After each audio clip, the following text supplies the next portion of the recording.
Ito na nga, tapos na yung ginawa niyang patungan ng kalan. Aluminum siya.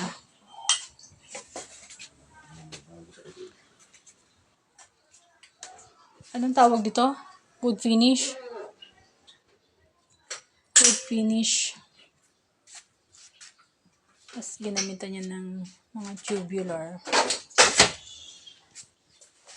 Ayan. Mayroon siyang shelf sa loob. Tapos nandun din yung tangke ng gasol. Ito sealant niya eh. Para walang galaw. Para hindi siya nag-move. Ayan.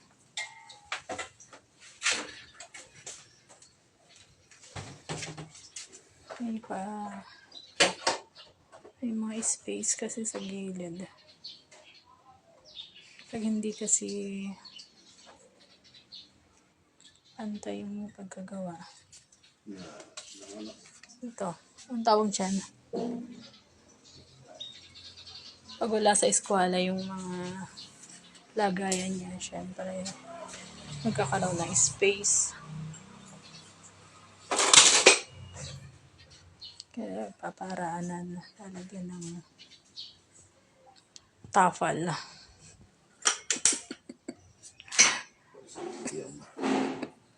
Ayan. Hindi ko narinig yung sinabi mo. Baka naman hindi maganda yun ha. On the spot to. Ayan, tinatapalan niya.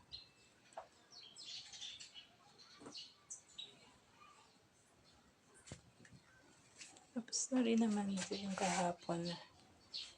Yung sa vlog kahapon, yan yung katuluyan. Yung kanyang part 2. Ang inaantok na vlogger.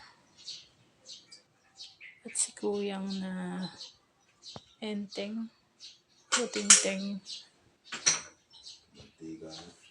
Sinisilang niya. Side. Kasalukuyan yung nare-remedyohan yung hindi eskwaladong paglalagayan. Kasi mga bagong design lang yan.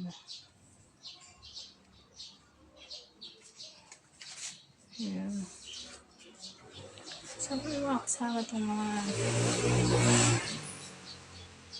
kitchen cabinet. Ito siya. Ayan. Kitchen cabinet.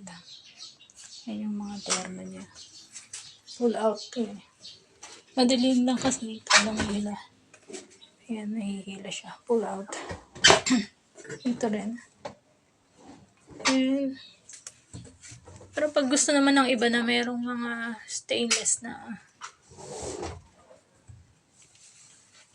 patungan, pwedeng bibili. Pero ano kasi ang taas ng presyo nun sa mall. Nagre-range siya ng 2,000 isa. Yung nilalagay dito yun.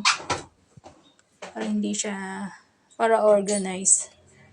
Pag carry na ng budget, bibili may ari ng lagayan.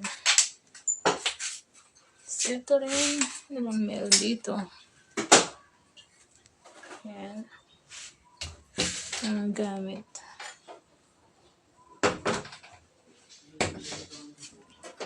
Dilim lang dito, ayan.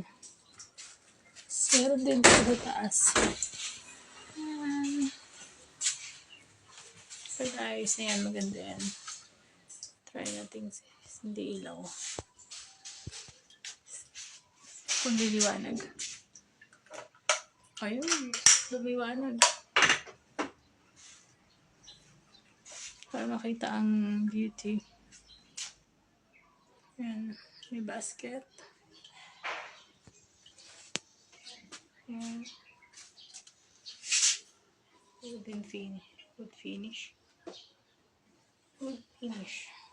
Nagkakamali dyan sa tawag. Yan eh, kuya. Yun na. Si Enteng. Balik tayo kay Enteng. Okay. Kuyang na punong abala sa kanyang mga bagong design. Pero ginawa ko din pala siya dun sa, sa Dilalam, Mount Dilalam. So rin ganito pala yun. Hindi ko lang i-picture. Naantok na raw ang yan, Bikini Man, yung advertiser ko. Madami na sila. Thanks!